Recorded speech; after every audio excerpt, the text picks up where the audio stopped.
여러분, 미국의 심리학자 에릭슨은 인간의 발달 단계를 8단계로 나누었습니다. 근데 이 8단계에 대해서 다 말씀드리기는 좀 그렇고 처음과 끝 1단계와 8단계의 특징만을 조금 간단하게 말씀드리면, 여러분 1단계는 0세에서부터 12개월 1세 때까지의 상태인데, 이때 사람들의 특징은 안정감을 누리느냐 불안감을 누리느냐가 판가름이 난다는 거죠. 안정감이냐 불안감이냐.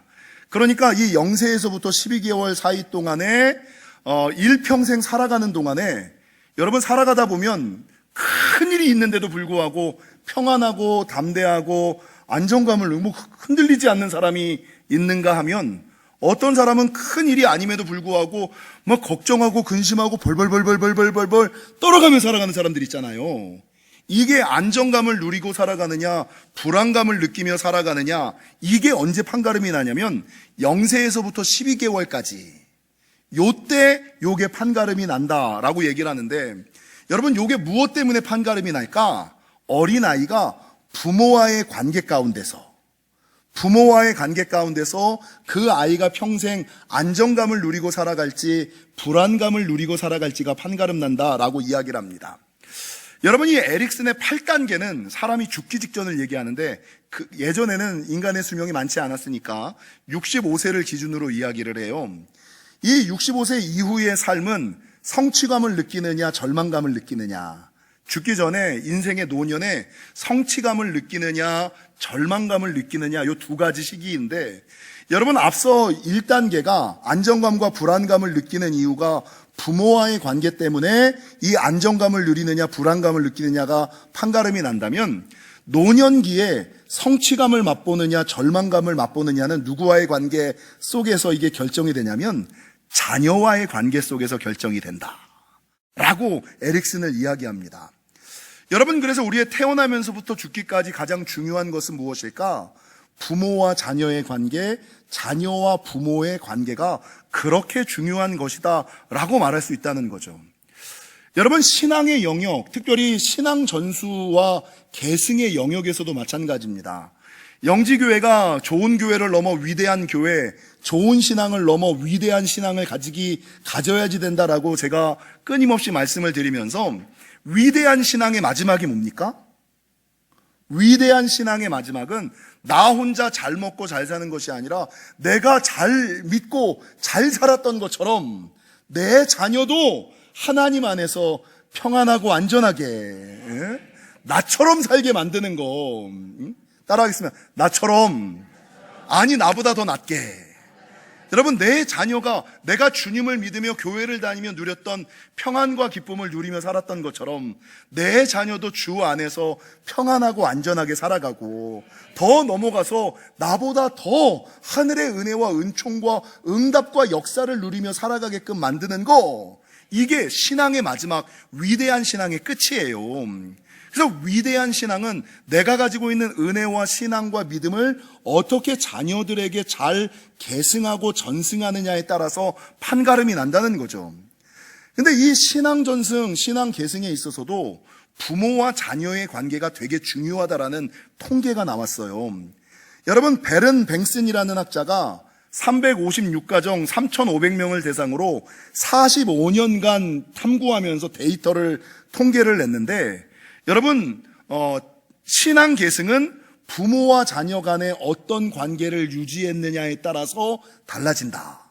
그러니까 부모와 자녀의 관계가 좋으면 신앙 계승이 잘 되고, 부모와 자녀의 관계가 안 좋으면 이게 신앙이, 은혜가, 축복이 계승되지 않더라라는 결론을 내렸다는 거죠.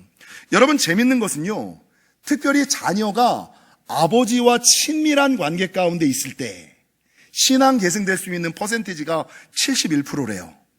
그러니까 신앙 계승은 거의 그래서 제가 일부 때 이런 얘기를 했어요. 사람들은 누구를 통하여 하나님을 느끼는지 아세요? 아버지를 통하여 하나님을 느껴요. 그러니까 아버지와의 관계가 좋으면 하나님과의 관계도 좋아. 근데 어렸을 때 아버지가 무섭게 느껴지는 사람은 하나님도 무섭게 느껴져. 어렸을 때 아버지가 멀게 느껴지는 사람은 하나님도 멀게 느껴져. 그래서 사람은 아버지를 통하여 하나님을 보고, 여러분, 사람은 무엇을 통하여 교회를 보는지 아세요? 어머니를 통하여 교회를 보는 거예요. 내가 교회를 어떻게 인식하느냐는 우리 어머니가 교회를 어떻게 인식하느냐에 따라 이게 달라진다는 거죠. 신앙 계승에서 이 베리 뱅슨이 이야기하는 것도 그 사람이 아버지와의 좋은 관계가 있으면 신앙 계승이 71%가 일어나는데 관계가 좋지 않으면 48%밖에 신앙 계승이 일어나지 않더라. 그래서 여러분, 신앙에 있어서, 삶에 있어서 아주 중요한 요소 가운데 하나는 부모와 자녀의 관계, 자녀와 부모의 관계가 그렇게 중요하더라. 여러분, 디모데 이야기를 제가 준비하면서 오늘 이 디모데는 신앙 계승과 전수의 가장 좋은 모델을 보여준 사람이 아닐까라는 생각을 합니다. 사실 디모데는 태어나면서부터 그리 좋은 환경과 여건에서 태어나지 않았어요. 아버지가 헬라인이었잖아요. 어머니가 유대인이었잖아요. 이게 지금 우리말로 하면 뭐라고 얘기하냐면 혼혈, 나쁜 말로 하면 티기. 근데 이 디모데가 커서 생활해야지 되는 사회는 어디냐? 전통적인 유대 사회. 전통적인 유대 사회, 자기들끼리 끈끈하고 강력하게 묶여져 있는 그곳에 이방인이, 아버지가 이방인이었던, 혼혈이었던 젊은 사람이 와서 교회에 담임을 하는 거예요. 그러니까 아니, 이방인 아버지를 두는 사람이, 쉽게 얘기하면 이거네. 내가 어떤 교회 담임 목사가 어느 사람의 교회가 담임 목사로 왔어. 내 아버지가 안 믿어.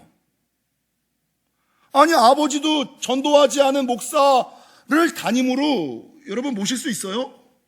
쉽지 않. 이거보다 더한 거. 아버지가 헬라인 이방인이었다.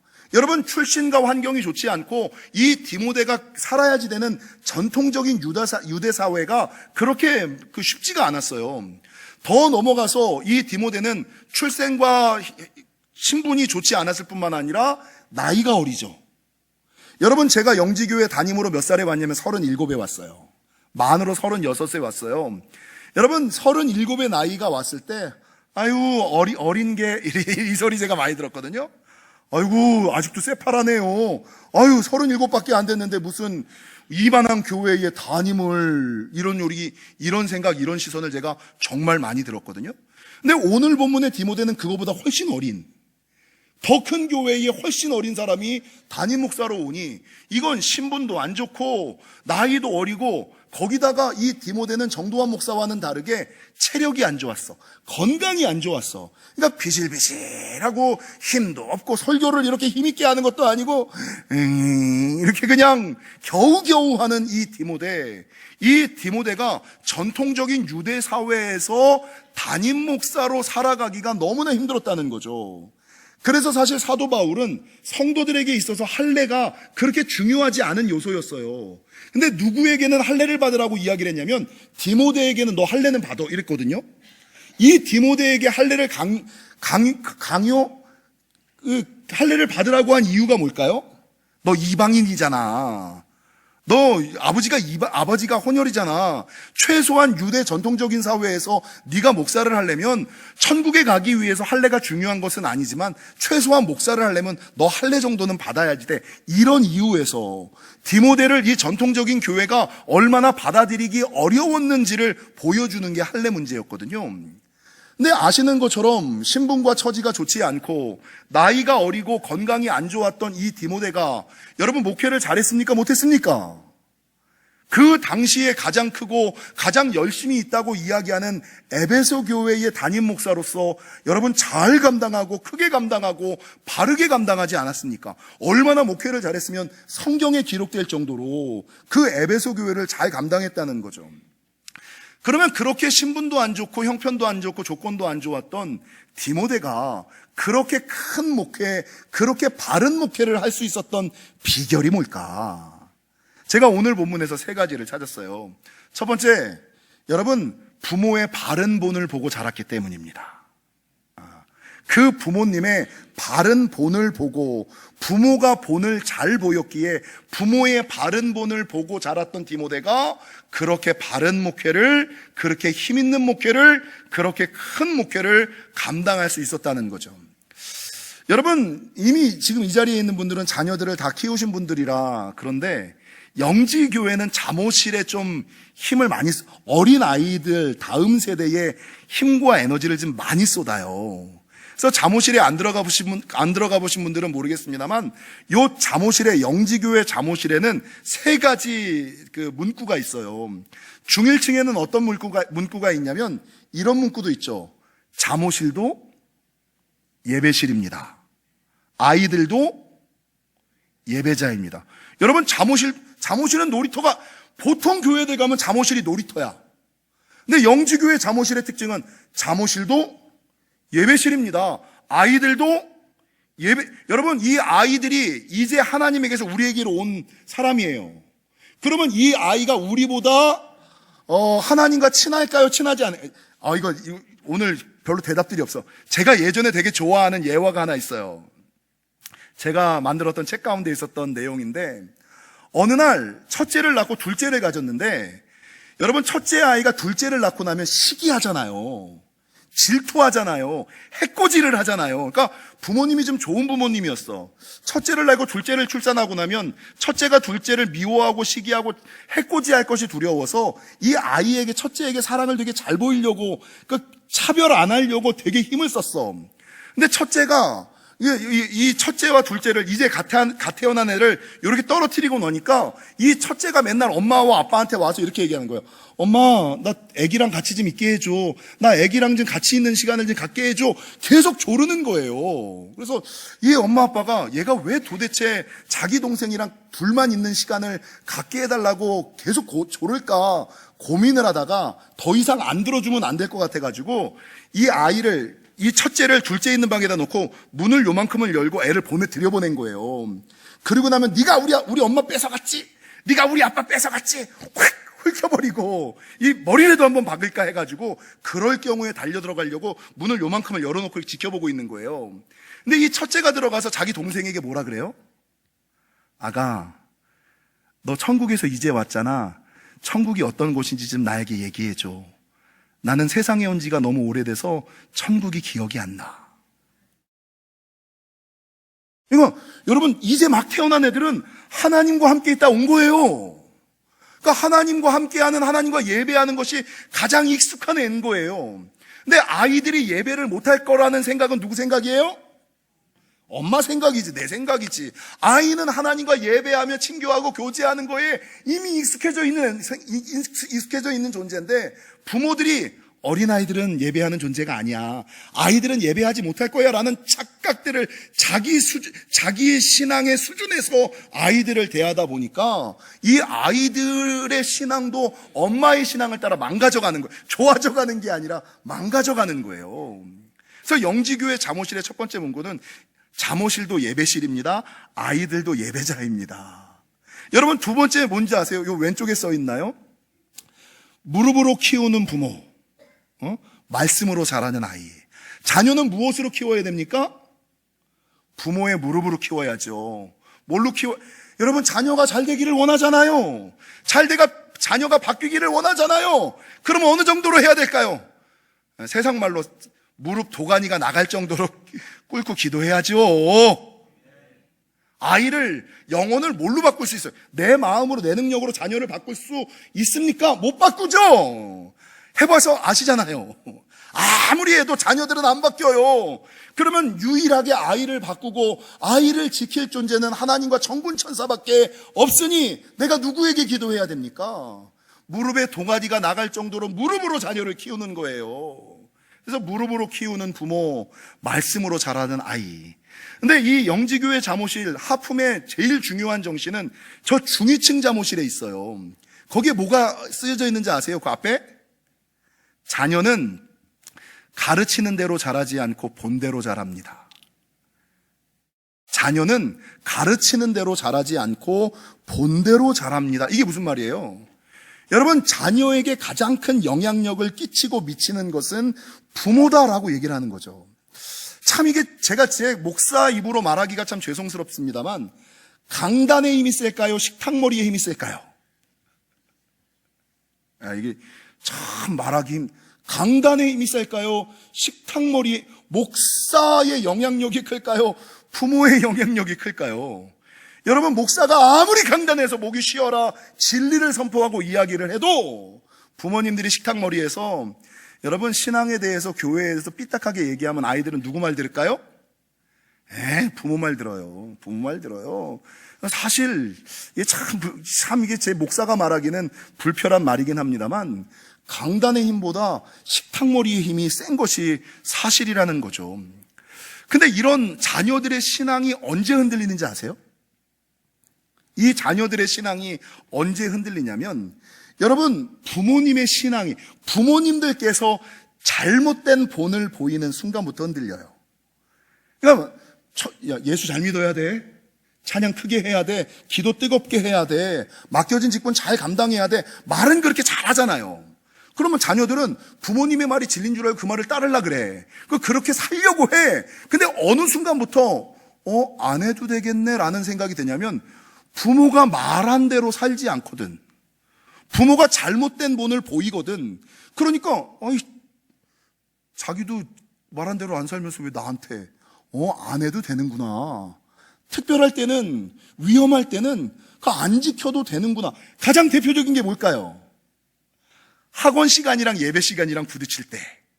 그러니까 평상시에는 교회 잘 다녀야 된다고 얘기하다가 고3만 되면 야, 고3 때는 어른 예배 안 나가도 돼.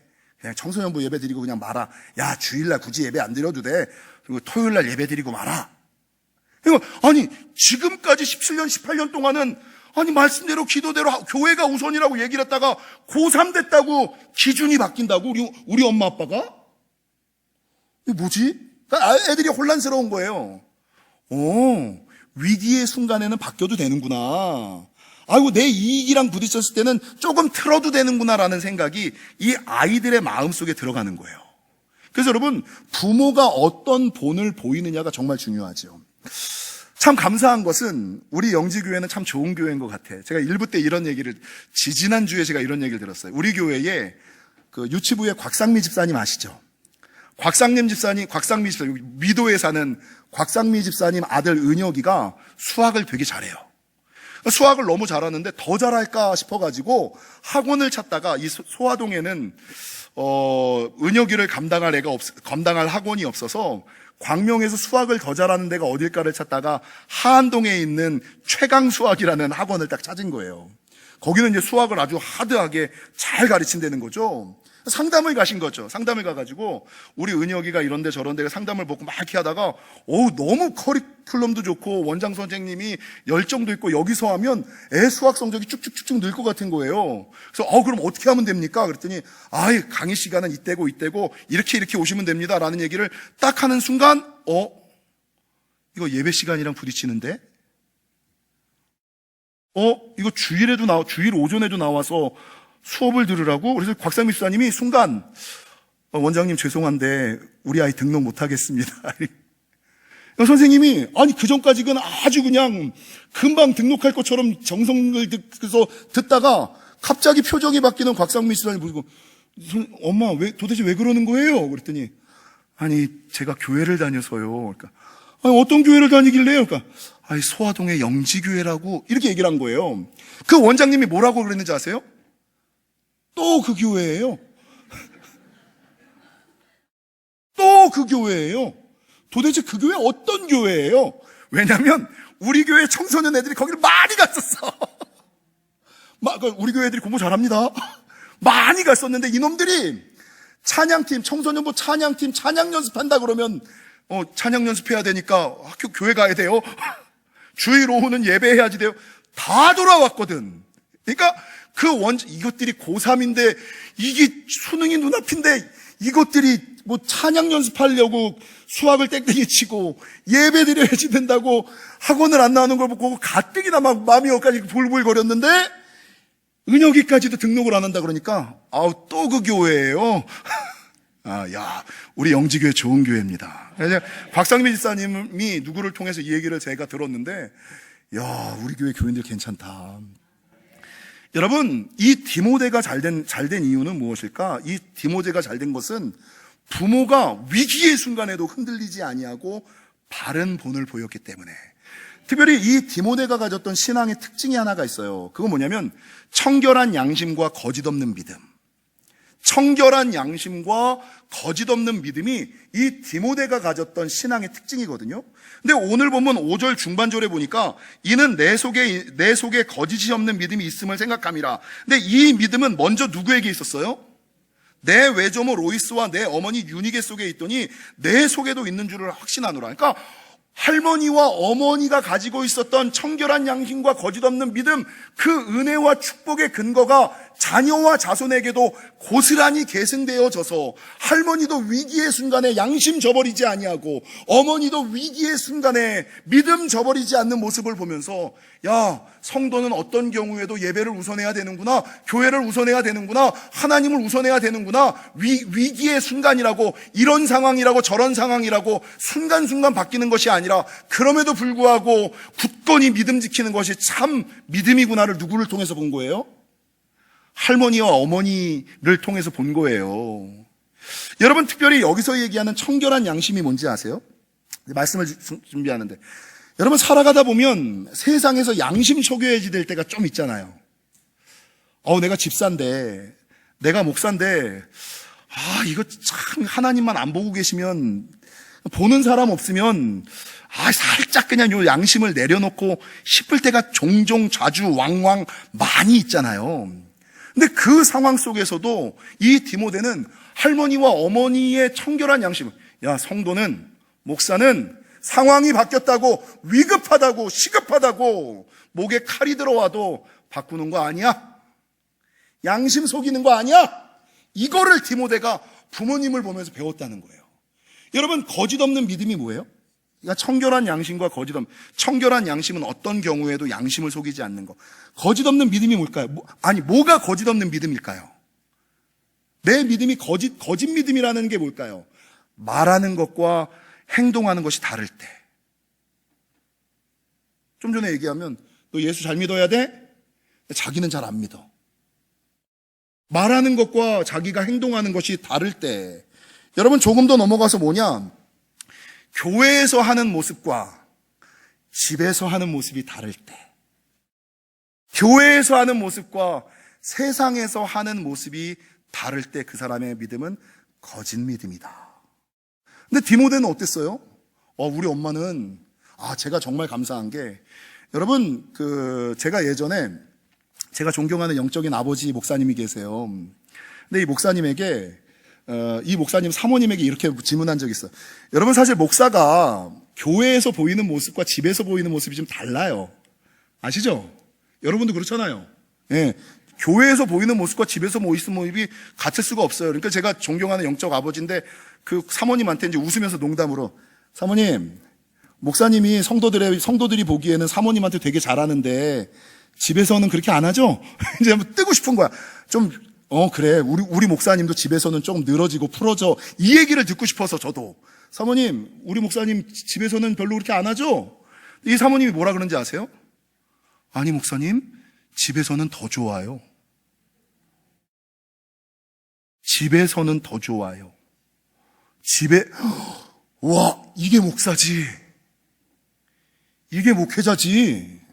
사람들 앞에서만 거룩한 척, 기도하는 척, 말은 청산유수처럼 그렇게 잘하다가 자기 이익이랑 딱 부딪히면 언제 그랬냐는 듯이 강단에서 선포하는 말과 자기가 살아가는 행동이 다른, 여러분, 제가 이제 성도들에게 별로 사랑받고 인정받고 존중받지는 조금 못해요. 왜 그러냐면 제가 좀 젊은 나이에 담임이 돼서 너무 저를 젊을 때 보고 어릴 때 봤던 분들이 저에 대해서 그렇게 잘 의심할 때가 있어. 가끔. 감사합니다, 권사님. 위로가 되네요. 근데 성도들이 나를 왜 이렇게 몰라주지? 내가 진짜 여기에 있는 거를 끄집어내서 보여주고 싶을 때가 있어. 진짜. 그러니까 듣지 않고 믿지 않고 막 이러는 걸 보면 진짜 막 억장이 무너져요. 근데 어제 이제 우리 아들 재원이가 군에 있다가 하루 외출을 나왔어요. 근데 외출을 하고 군대에서 데리고 나오는 그 차에서 우리 아들이 그러더라고요. 아빠, 나는 아빠를 보고 나서 목사님들을 바라보는 기준이 너무 높아졌어. 나는 아빠처럼 못 살 것 같아. 요 얘기 하더라고요. 근데 그 얘기가 여러분, 세상 누가 나를 이해하고 인정해 주는 거 필요 없어. 우리 딸내미가 얼마 전에 그러더라고요. 아빠, 제가 이제 우리 아들을 자랑할 때 우리 아들이 존경하는 사람을 학교에서 쓰라 그러면 1번으로 저를 쓴대요.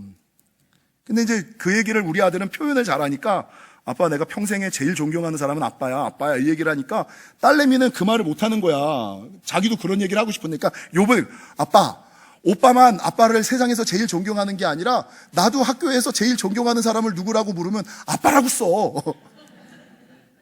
네. 여러분, 너무 좋더라고. 네. 근데 대부분의 사람들은 교회에서 하는 모습과 집에서 하는 모습이, 교회에서 하는 모습과 세상에서 하는 모습이 다르거든요. 이게 거짓 믿음이에요. 근데 이 디모데는 어땠어요? 거짓이 없는 믿음.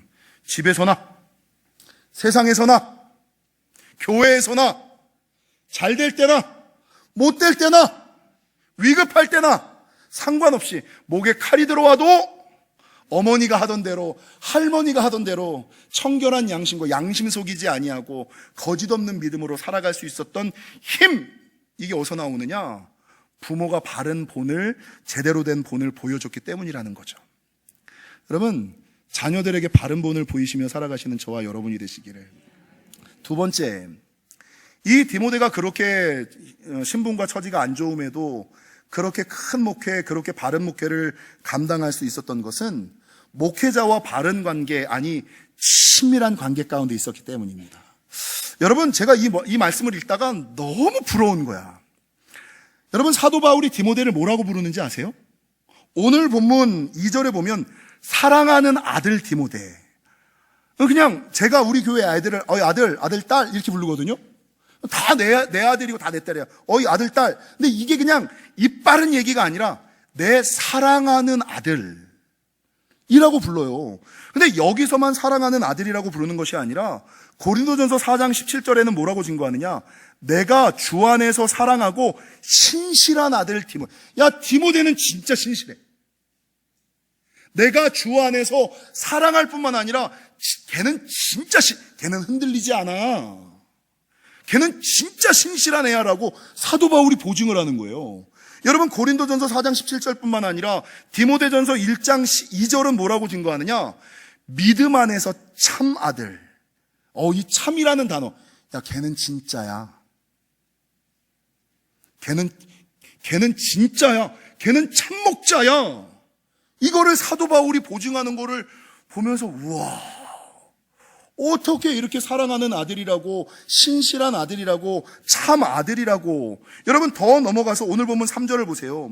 이 사도 바울이 디모데를 얼마나 사랑했는지 3절 중반절에 너를 생각하여, 항상 사도 바울은 디모데를 생각해요. 여러분, 목회자의 존재의 이유는 성도들을 위하여 기도하는 거예요. 그죠? 목회자의 존재의 이유는 성도들을 위하여 기도하고 성도들을 하나님 앞에 온전히 소개하고 중개하는, 이게 목회자의 목적이에요. 근데 목회자도 사람인지라 여러분, 새벽마다 기도를 할 때 이 목회자의 기도의 바운더리가 있어요. 어떤 바운더리가 있을까요? 기도하러 강단에 무릎을 딱 꿇으면 제일 먼저 떠오르는 사람, 제일 먼저 떠오를 뿐만 아니라 이 사람의 기도 제목이 떠올라. 이 사람의 생업과 생계와 가정에 대한 게 떠올라. 근데 그 다음에 사람은 떠오르기는 하는데 뭐가 이 사람이 암이었는지, 이게 관절이었는지, 이게 당뇨였는지. 근데 그 마지막에 있는 사람은 뭐예요? 아예 떠오르질 않아. 근데 사도 바울은 기도할 때마다 이 디모데가 먼저 생각이 나는 거예요.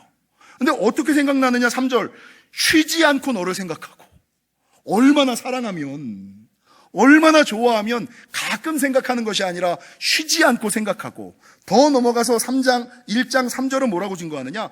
내가 뭐 하는 중에 밤낮 그 사람을 위해서 뭐 한다고요? 기도하는 사람, 디모데. 야, 이 디모데와 사도 바울의 관계가 너무나 아름다운 관계고, 여러분, 목사와 성도의 관계가 이런 관계가 되어야 하지 않으시겠습니까? 이 집사님은 진짜입니다. 이 집사님이 말하는 거면 맞습니다. 이걸 보증할 수 있는, 그 집사님, 그 권사님은 진짜 신실한, 제가 사랑하는 분입니다 라고 이야기할 수 있는. 여러분, 이 성도와 목회자의 관계가 이런 관계가 되는데, 제가 여기서 욕심을 조금 더 내기를, 하나님, 나에게 영적 아들은 누굽니까? 나에게 영적 딸은 누굽니까? 사도 바울에게 있어서 디모데처럼, 베드로에게 있어서 마가처럼 늘 생각하고 항상 생각하고 끊임없이 기도할 만한, 내가 보증하고 자랑하고, 사도 바울은 끝내 자기가 목회하던 에베소 교회를 이 신분도 안 좋고 나이도 어리고 건강도 안 좋은 디모데에게 맡겼거든요. 내가 맨 마지막에 주님께 부름받는 그 순간, 그 옛날 엘리야가 엘리사에게 자기의 모든 영역과 능력을 넘겼던 것처럼, 하나님, 내가 받은 은혜와 축복과 영역과 능력을 넘길 만한 사람이 누구입니까? 예. 그게 막 이 마음에, 바울과 디모데와 같은 친밀한 관계, 바른 관계로 들어가시기를.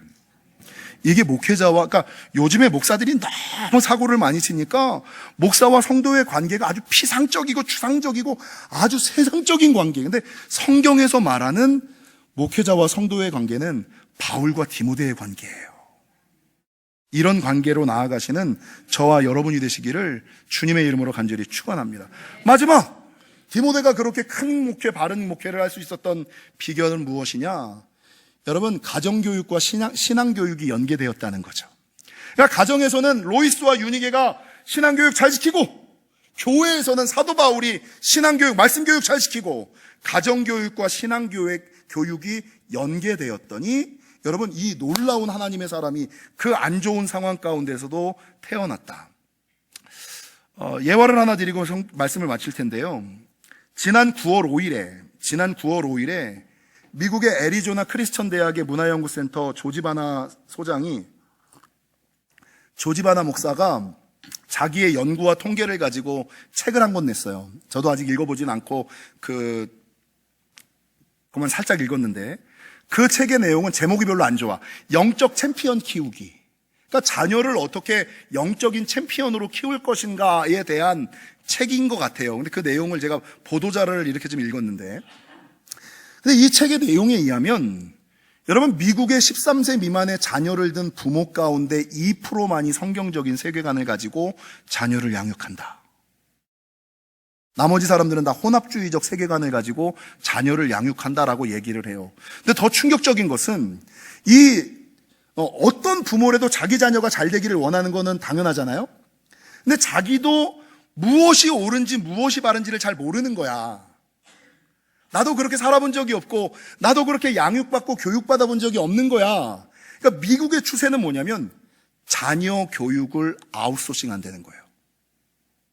아웃소싱이 뭐예요? 이 경영학적 용어잖아요. 내가 어떤 일들을 해야 되는데, 어떤 책임이 있어야지 되는데, 효율성을 위하여 이걸 내가 하는 게 아니라 누군가에게 위탁하여 맡기는 거, 이게 아웃소싱이거든요. 근데 자녀 교육을 미국에서는 아웃소싱을 하는 게 부밀이에요. 유치원에 맡기는 거예요. 교회에 맡기는 거예요. 과외를 붙이는 거예요. 부모에게 맡기는 거예요. 여러분, 그러나 앞서 말씀드린 것처럼 인생의 처음과 인생의 끝, 그 영혼의 책임은 누구에게 있어요? 부모에게 있어요.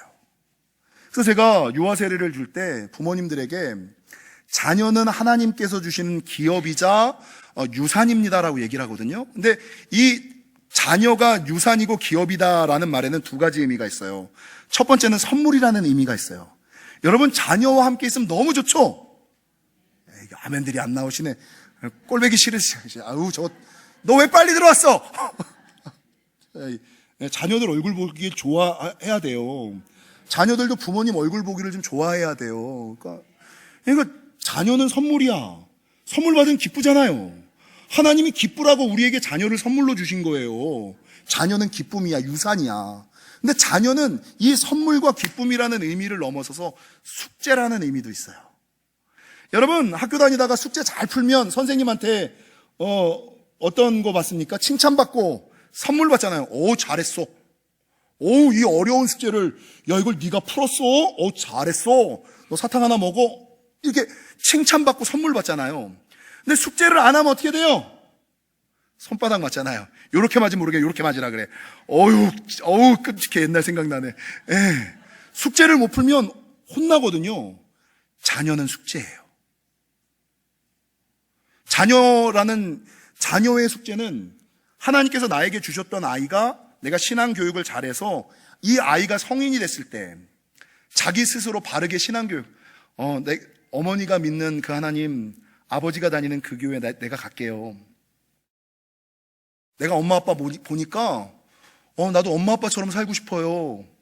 이렇게 얘기를 하면 숙제 잘 푼 거야. 그럼 하나님이 오셔서 이제 자식 잘했는데 너 천국에서 좋은 자리 가져라 이렇게 되는 거예요. 근데 이 아이가 컸는데도 나 아빠가 믿는 하나님 안 믿어. 나 독립하면 난 교회 안 다녀. 숙제를 못 푼 거야. 그럼 하나님께서 누구에게 물을까요? 그 자녀에게 너 왜 부모 말을 안 들었어? 이렇게 자녀한테 그럴까요? 아니요. 부모에게 너 뭐 한 거야? 내가 너한테 맡겼잖아. 얘 문제가 여러분, 자녀의 문제는 부모의 문제입니다. 자녀의 문제는 무조건 부모의 문제예요. 자녀에게 묻지 않습니다. 부모에게 묻지. 사랑하는 성도 여러분, 에릭슨의 발달 단계에 따라서 태어날 때도 나이 들어서 주님께 부름을 받는 그 순간에도 가장 중요한 것은 부모와 자녀의 관계, 자녀와 부모의 관계. 안정감을 누리며 평생을 살 것인가, 불안감을 누리며 평생을 살 것인가, 하나님께 부름받는 그 순간에 성취감을 누리며 갈 것인가, 아니면 절망감을 누리며 갈 것인가. 이 모든 것은 부모와 자녀와의 관계 가운데 있음을 기억하여 주시고, 여러분, 이제라도 하나님, 나와 내 자녀의 관계가 로이스와 유닉의 디모데와 같은 관계가 되게 하여 주시고, 내 안에 있는 은혜와 평안과 기쁨과 축복이 내 자녀의 속에도 있게 하여 주시고, 일생을 살아갈 때 나처럼, 아니 나보다 나은 인생을 살아가게 하여 주시고, 제가 기도할 것은 하나님, 바울과 디모데의 관계처럼 하나님, 나와 영지교회 성도들의 관계도 그런 관계가 되게 하여 주옵소서 라고 기도하며 살아가시는 저와 여러분이 되시기를 주님의 이름으로 간절히 축원합니다.